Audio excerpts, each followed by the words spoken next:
Em 1934, um jovem que desde os 16 anos já fazia papéis no teatro, aos 19 faz sua estreia na Broadway, na montagem de Romeu e Julieta. Aos 22 anos, cria sua própria companhia de teatro responsável por uma transmissão que entraria para a história e assustaria bastante gente. Aos 25, faria aquele que é considerado um dos melhores filmes de todos os tempos, e ao longo da sua vida seria investigado pelo FBI e teria sua carreira marcada por polêmicas, problemas com estúdios, produtores, políticos e magnatas. Pode parecer exagero, ou até mesmo uma história fictícia, mas não, é a vida de Orson Welles, que foi definitivamente uma das mentes mais brilhantes que já passou pelo cinema. Nascido em 1915 na pequena cidade de Kenosha, Wisconsin, o prodígio Orson Welles já demonstrava interesse pelas artes desde pequeno. A infância e a juventude de Orson Welles, ela é cheia de mitologias. Ele é filho de uma família de classe média americana que vivia numa pequena cidade do interior, mas ele já se considera, aos 15 anos, um ser independente, brilhante e tal, já fez peças amadoras, e ele se manda para a Europa e se apresenta numa trupe de teatro na Escócia, como um americano que já fez muito teatro nos Estados Unidos. Bom, então ele teve uma infância completamente nada ortodoxa, teve uma adolescência extraordinária e foi se formando e crescendo e se fortalecendo. Atuar desde muito jovem levou Welles a criar sua própria companhia de teatro, a Mercury Theatre, que originou vários projetos como Macbeth e Júlio César. Bem-sucedido com o teatro, ele teve a oportunidade de trabalhar no rádio. Criou um programa semanal, cuja premissa era a interpretação de trechos de clássicos da literatura. Welles fazia isso da maneira mais verossímil possível, com efeitos sonoros e atores da sua companhia de teatro. Ele tinha levado para o rádio o romance de H.G. Wells, da Guerra dos Mundos, uma ficção científica, mas com um tal grau de veracidade que ele tinha desencadeado um pânico nos Estados Unidos inteiro e que colocaram ele em todas as primeiras páginas dos jornais. E aí as pessoas descobriram que esse homem de 25 anos já tinha uma história pregressa como um grande ator de Shakespeare. Ele tinha montado um Macbeth só com atores negros em Nova York. Ele tinha feito teatro desde os 15 anos na Europa. Ele tinha sido mágico, ele tinha tido um passado quase de circo. Então ele era um homem, digamos, rico, como raros cineastas eram, ainda que não tivesse feito nenhum filme. E com esse sucesso do radiofônico, ele chega a Hollywood com um contrato na mão que nenhum produtor, nenhum cineasta antes dele jamais tinha tido. Olha, a obra de um cineasta é o contexto da vida dele, né? Um diretor de cinema, ele põe no filme a experiência de vida que ele teve. Ele teve uma experiência de vida muito rica, né? Como jornalista, como teatrólogo, como escritor, como radialista, enfim, ele experimentou de tudo dentro da expressão artística, né? E isso, é claro, isso tem uma consequência no trabalho dele. É um cara que tinha um domínio, vamos dizer, da linguagem audiovisual extremo, né? Tanto é que ele conseguia esse poder, né, com os filmes dele.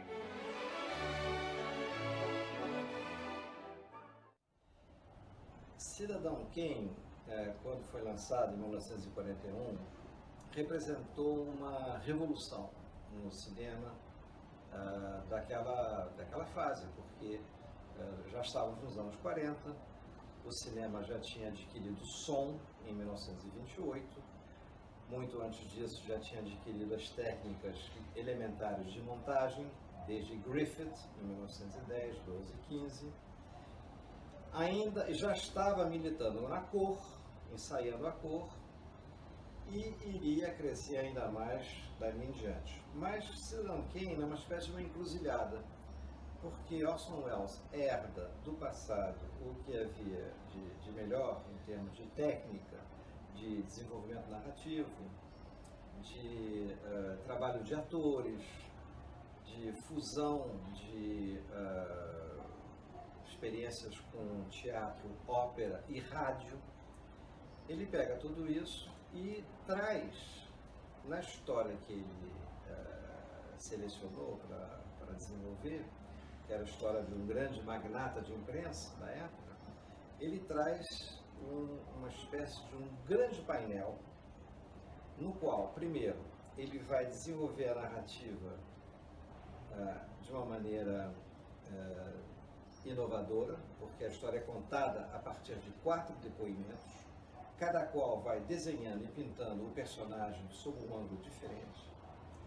E ele, ao mesmo tempo, traz mais do que isso, ele traz o tema da infância perdida, do amor perdido, dos anos que não serão jamais resgatados. Ou seja, ele introduz o elemento proustiano e também freudiano em sua narrativa, dado o amor da criança pela mãe e a separação dos dois, que é a grande tragédia do Hearst.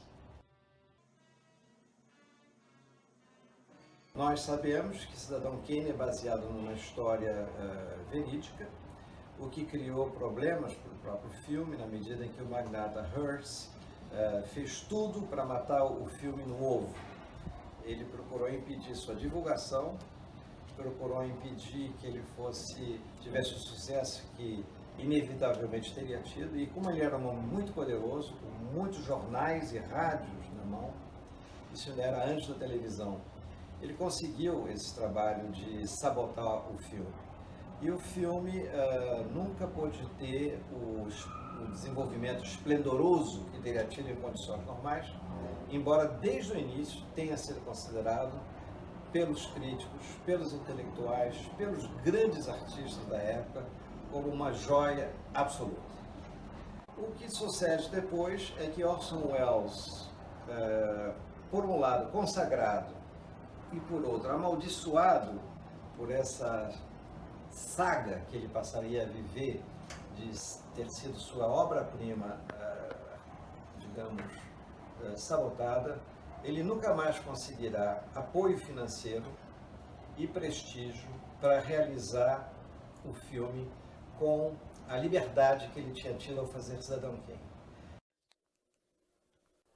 Em Cidadão Kane, Welles revolucionou as técnicas de filmagem com recursos até então inexplorados, como profundidade de campo, ação entrecortada no mesmo ambiente, planos longos, movimentos de câmera e edição rápida.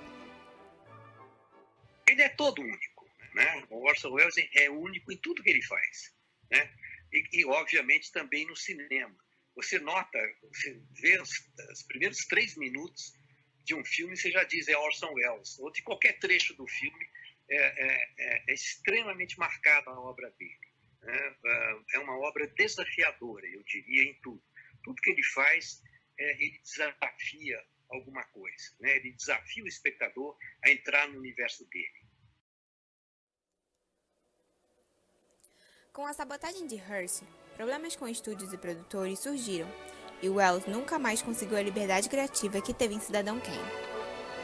Com produtores interferindo cada vez mais em suas obras, como é o caso de A Marca da Maldade, onde Welles foi demitido e o filme reeditado sem o diretor.